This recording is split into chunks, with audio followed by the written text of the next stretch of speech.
Somebody wants you. I wonder who. Hi, Papa. Hey, buddy. Teeth all brushed? A man with an eye patch tries to give some relief to his family, but it's a scarred relationship.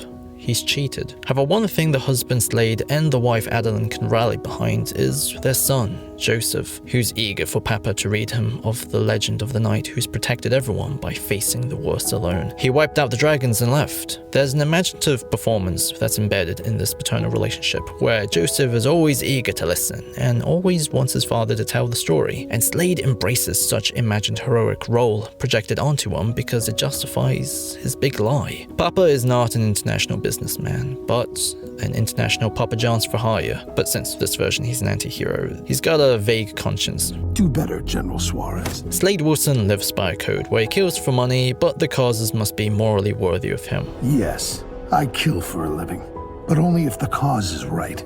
There are lines I won't cross. However, such moral considerations doesn't really go further than the surface, because it only really exists to shield him from the thoughts he doesn't want to confront. When he criticizes Jekyll and Hyde who wants to recruit him for going too far in their methods, he's frozen when he's responded with, I don't know if the widows and children of those soldiers you murdered in San Miguel would agree. Slade also has no answer for choosing to secretly be a mercenary over being a good father and husband. Why? Furthermore, after Hive slit Joseph's throat and Adeline disallowed him from seeing him, in 10 years he never even tried. Another man would have fought me tooth and nail, would have begged to see his son. But you? One pathetic letter. Slade is a man of action who needs to pretend there's deeper meaning to what he does, because he just can't take accountability with the person he really is. Something changing your mind.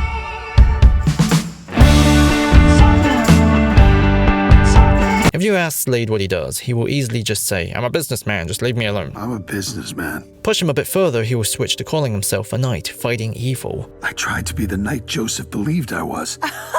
A knight? The vagueness of both identity gives him room to contextualize his murders as a legitimate way to support his family and to inject a level of heroic flavor with his self-pity. He's a victim that's making a choice out of a life he didn't choose. Those bastards made me this way with their damned experiment, and I did the best I could with it. That was your best? However, all of this is delusional because the very roots of being a mercenary is tainted by lies he chose to use. Slade volunteered for the super soldier drug trial because he's one of the few that fits the test profile. I could have said no. Then why didn't you? When it seemed like a failure, he secretly took the enhanced healing and agility to make money for himself. Nothing was forced upon him, and the evil he fights is one he values because of its price tag. There is the little matter of my fee. As a result, his family, being a husband and a father, ends up being his ought self, despite the promises he makes. The ought self is someone else's version of what they think your ideal self should be, to the extent that this becomes intentionally integrated into a person's ideal self. The self-appointed businessman and knight gives the veneer of acting altruistic, that there's no contradiction or conflict between his various selves, and more importantly, that there's no shame with the promises he's breaking. Why does Slade continue to be a mercenary when there's no family for him to support? Is it to fight evil? Well, he does save these young girls as a job,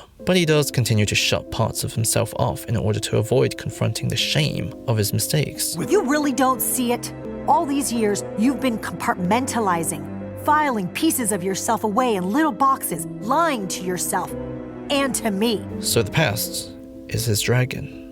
Or maybe he is. One of the reasons why Slade so strongly identifies with the story of the knight, outside of looking good in front of his son, is that he can be noble without the destiny of facing any consequences for his actions. The knight kills all the dragons and leaves alone to become myth. It's the perfect excuse for a man who fundamentally cannot take responsibility. So, how do you force him to?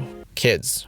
Not kid, but kids. Joseph and Rose, the woman he cheated with, became pregnant, and that child was eventually adopted by Jackal as poetic revenge for Slade killing his daughter. Rose is now the Hive Queen and is part of a plan to control all of the world leaders using Joseph's mind-influencing powers caused by Slade's secret super-enabled blood. The siblings hate their parents. Joseph was sent to a boarding school in Switzerland alone by Adeline, where he became depressed. Rose lost her mother, never met Slade, and recognizes Jackal's grooming.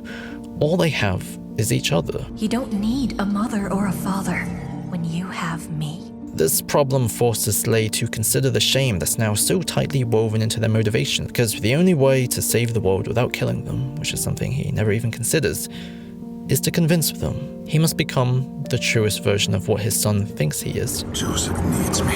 He must convince them that he does love them, that love is real, not just manipulation. Just because love isn't perfect doesn't mean it isn't real. You were there for him when I wasn't. Not for him. Not for you. All these years I've been filing pieces of myself away in little boxes, lying to myself and to you. It was the only way I knew how to survive.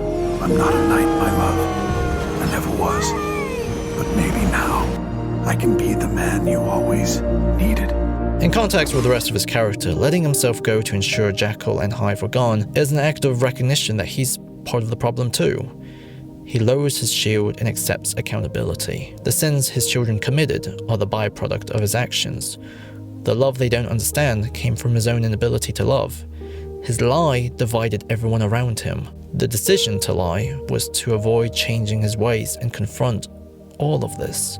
But in confessing it and saying goodbye for a moment, his old self becomes his only self. Was Slade the knight, or was he really the dragon? He brought so much destruction to everyone, and in removing himself alongside Jackal, now his family is truly free. However, much like the knights, he left after his job was completed.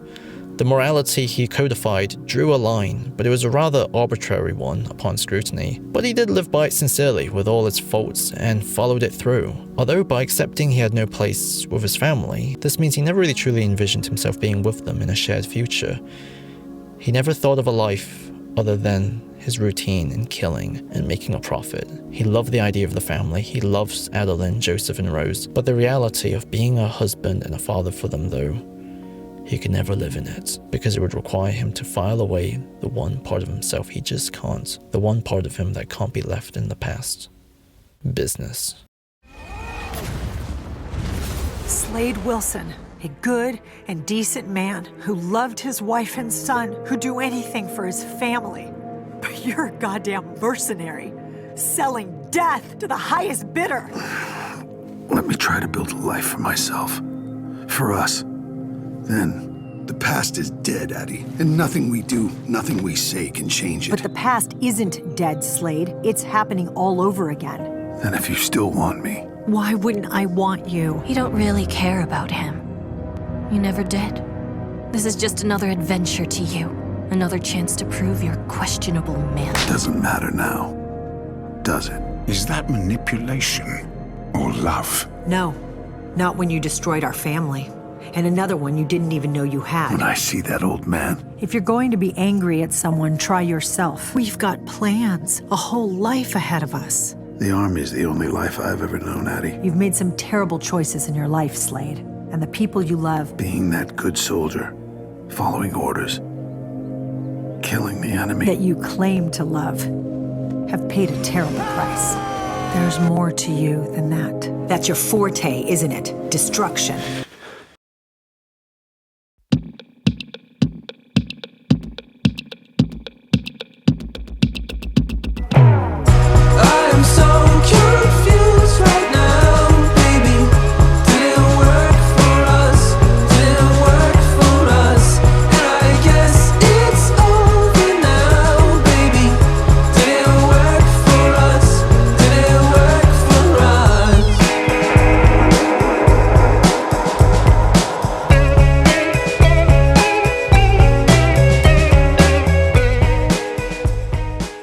Deathstroke is a character I never really cared much about, but then I watched this movie and I liked it well enough, but I sort of really wanted to make a video that had like a lot of emotion to it, and this film just had the right amount of emotional scenes, so here it is. Special thanks to everyone on Patreon, I love you all.